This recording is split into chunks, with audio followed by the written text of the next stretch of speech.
Now we will be talking of a relation between temperature coefficients.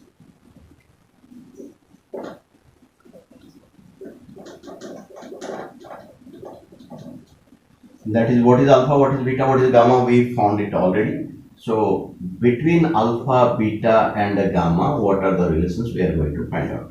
So first let us find the relation between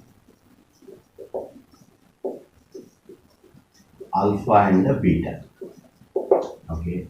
Now see, suppose the area of a sheet, one sheet is given heat and the area is expanded. Area changes from S1 to S2, let us see. Now the thing is, when it extends, the length also will increase and the breadth also will increase, yes or no? Now, for the sake of ease in calculation, let us think that this sheet is one square shaped sheet. So, for S1, what we can say is L1 square of L1, the length was L1, let us say, L1 became, the new length is L2. L1 became L2. So, L1 square was S1 and this became L2 square. When it was at S1, at a temperature T1 degree Celsius and this is at a temperature T2 degree Celsius. So S1 was the area of the sheet at a T1 degree Celsius and S2 is the area of the sheet at a T2 degree Celsius. And for S1 we can replace L1 square and for S2 we can replace L2 square. Now, what is beta? Beta, we have the formula S2 minus S1 divided by S1 multiplied by delta T. This is the formula we have already. So for this, what we can write is, for S2 we can write L2 square minus L1 square divided by, for S1 we are writing L1 square delta T. So this is equal to, we have also formula, the new length, when the changing only the lengthwise changing extension, if we study, L2 is equal to L1 multiplied by 1 plus alpha delta T, we know that, right? For L2 I am writing L1 multiplied by 1 plus alpha delta T square of that minus this L1 square divided by L1 square delta T, yes or no? So that much is equal to, from here L1 square if we take common, L1 square if we take common, what remains? 1 plus alpha delta T whole square minus 1. L1 square if you took common divided by L1 square delta T, L1 square got cancelled. So A plus B whole square is equal to A square plus B square plus 2AB. I am going to put that. So A square 1 plus B square alpha square delta T square plus 2AB 2 alpha delta T minus 1 whole divided by delta T. See here, there is one understanding that alpha is a very small quantity. If we are taking one wire of 2 cm, let us say, and if you increase the temperature by 1 degree Celsius only, then how much will be the increase in length? It is extremely small. While doing some numerical, we will be seeing it is in terms of 0.00012 per degree Celsius, like this type of things. Of a copper, of a steel, we will be seeing it's a so small thing. That means for 1 degree rise in temperature, how much? What is the length, the change in length? What is alpha? It's the change in length per unit length per degree rise in temperature, we said, or per unit rise in temperature, we said. So it's extremely small. Now alpha is extremely small. Alpha is very small. Then the square of alpha, what it will be extremely small. Let us say 0.002 is one number. Square of that is how much? 0.000002 004. Am I correct? Yes. It is square of this is a very small. It's a 4 by 10 to the power 6. It becomes extremely small. So if alpha itself is very small, alpha square will be extremely small. That's why the term which contains alpha square, we neglect that. That is negligibly small. We neglect that altogether. Plus 1 minus 1 got cancelled. So this becomes 2 alpha delta t divided by delta t. Alpha being very small, alpha square is extremely small.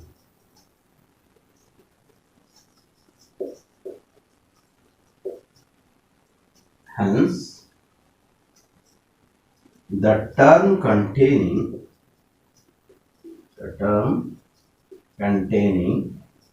alpha square is neglected. So alpha square multiplied by something, that term entirely is neglected. So 2 alpha delta t divided by delta t. Delta t got cancelled. So beta is equal to 2 alpha. Therefore we got beta is equal to 2 alpha. Let us make some drama. Let's call this equation 1. Beta is equal to 2 alpha. We got the relation between alpha and beta. Now to make some space, I am erasing it. But relationship between alpha and beta we got, which is beta is equal to 2 alpha. That will be coming into use. That's why I am just keeping that much only. So we got the relationship between alpha and beta as beta is equal to 2 alpha. We got this relationship. Now what we are going to see is a relationship between alpha and gamma. Relationship between alpha and gamma we are going to see. For this purpose, you imagine that one sheet, one cubical structure is there. It can be any, it can be global, it can be any structure, 3-dimensional structure. But to make it easy, to make the calculation easy, we are taking a cubical structure. Let us say that each side was L1, and it was at temperature T1 degree Celsius. Now it is heated. The temperature is equal to T2 degree Celsius. The temperature is increased to T2 degree Celsius. Let us say it is expanded now.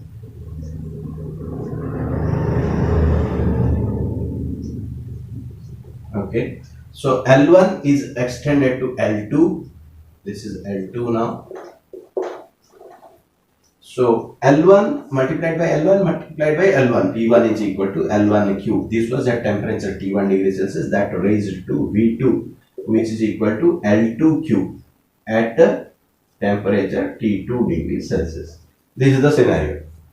Now let us find out gamma is equal to, what formula we have? V2 minus V1 divided by V1 delta T. This is gamma, right?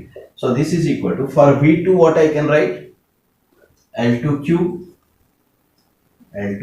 minus for V1 what I can write? L1 cube divided by L1 cube delta T.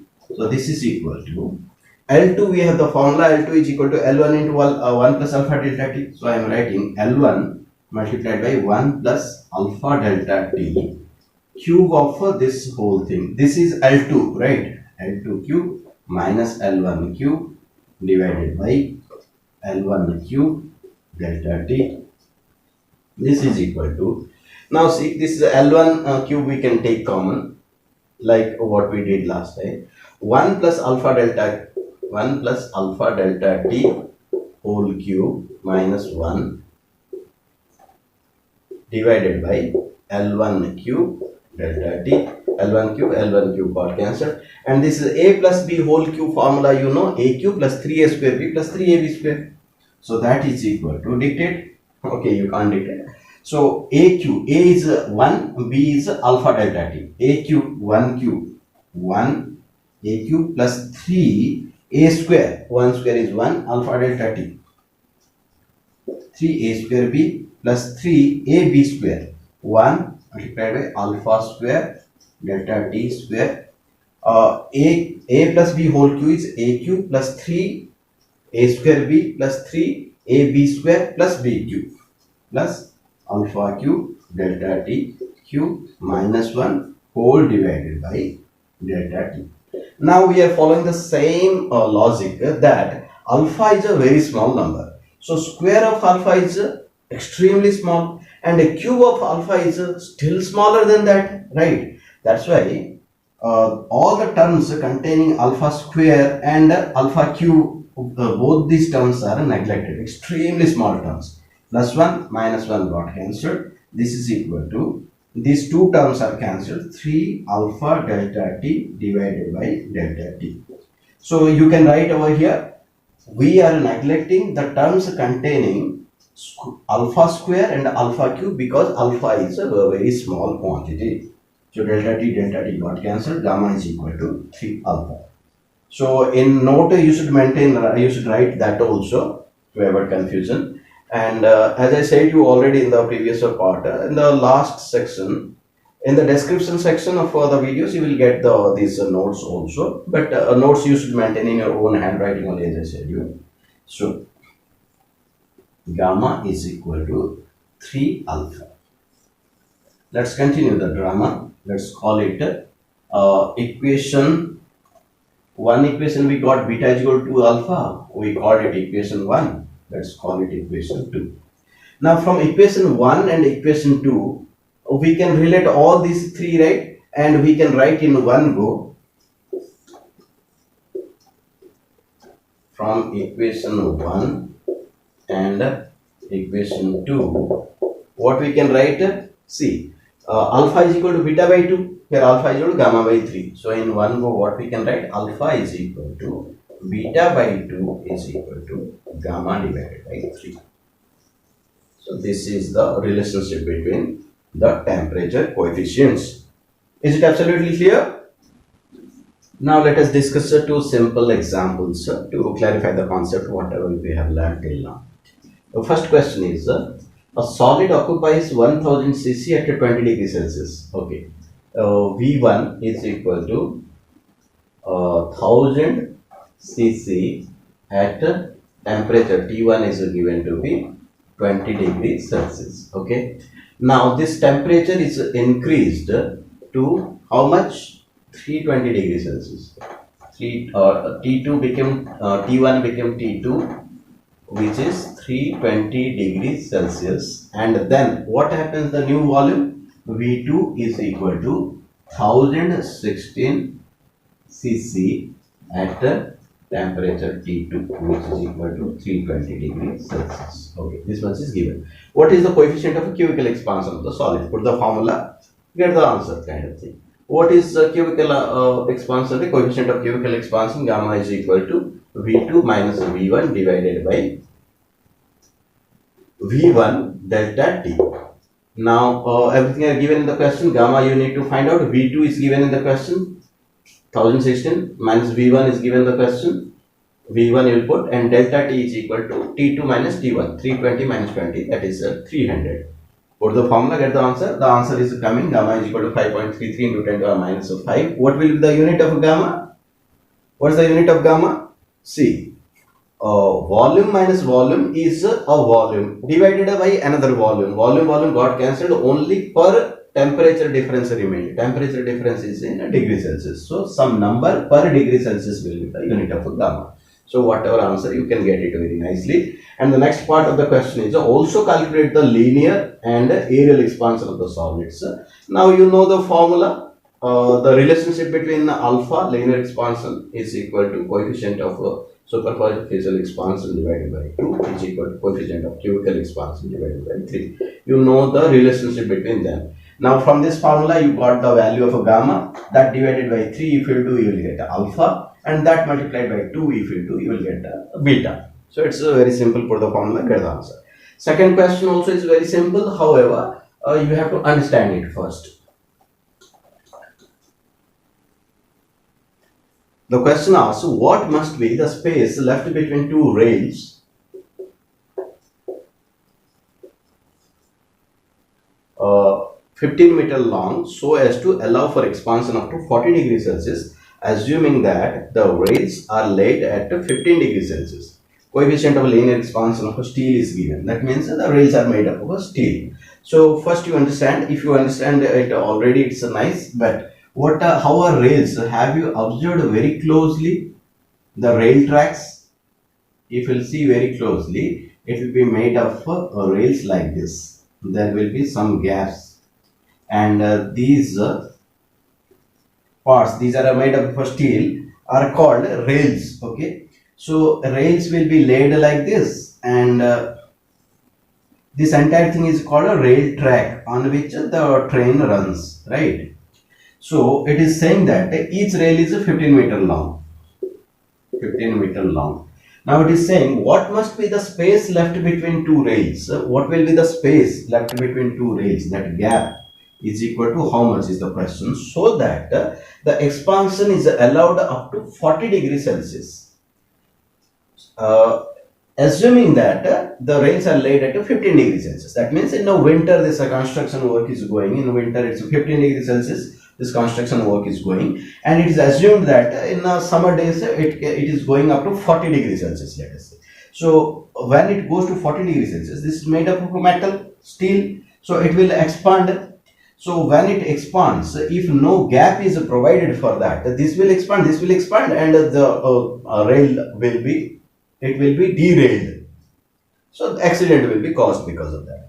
So not to avoid that kind of thing, some space has to be left, and that space should be enough to allow the expansion of the rails. You got it right. Now what it is asking, how much space must be left between the two rails 15-meter long so as to allow for expansion. Now let us say initial length we know, L1 is given in the question. When it expands, what will be the new length? We don't know. And alpha is given of steel. That's given somewhat 0.000012 per degree Celsius. It's given. Okay. Now L2 we can find out how. The temperature difference is given. Delta T is equal to final temperature minus initial temperature. Final temperature is 40 degrees Celsius, still 40 degrees Celsius it has to allow, and now it is at 15 degrees Celsius. So it's how much rate? 525 degrees Celsius, right? Now we know all these things. After knowing all these things, L2 can be calculated. We have the formula L2 or alpha is equal to L2 minus L1 divided by L1 delta T. This formula we have implies that L2 minus L1 is equal to alpha L1 delta T. So alpha is given, L1 is given, delta T is given. We can calculate L2 minus L1. Okay. Now L2 minus L1 is the change in increase in length. Now this question some students ask is that increase in length, whatever is the increase in length, since this rail also will expand and this rail also will expand, so this also will extend. So whatever is the increase in length, are we required to leave a double of that? What will be the answer? What space must be left between the rails? It is L2 minus L1 only is the answer. It's because let us say the L2 minus L1 comes at 2 centimeter. Let us say that 2 centimeter, this rail also expands this side also, and it expands this side also. So if it extends by 2 centimeter, this side 1 centimeter, this side 1 centimeter it will be, and this rail also will expand 2 centimeter, and this side 1 cm, and this side 1 cm. Got or not? So in total 1 plus 1 2 centimeter only has to be left. So whatever is the L2 minus L1, that much only is the space which is required to be left. So L2 minus L1 is equal to alpha L1 delta T. Whatever you are putting these values, whatever answer you are getting, that only is your final answer. The space which must be left between two rails is equal to the final answer is coming this much, 0.0045 meter. Put the formula, get the answer. It's absolutely clear, right? Wish you all the best.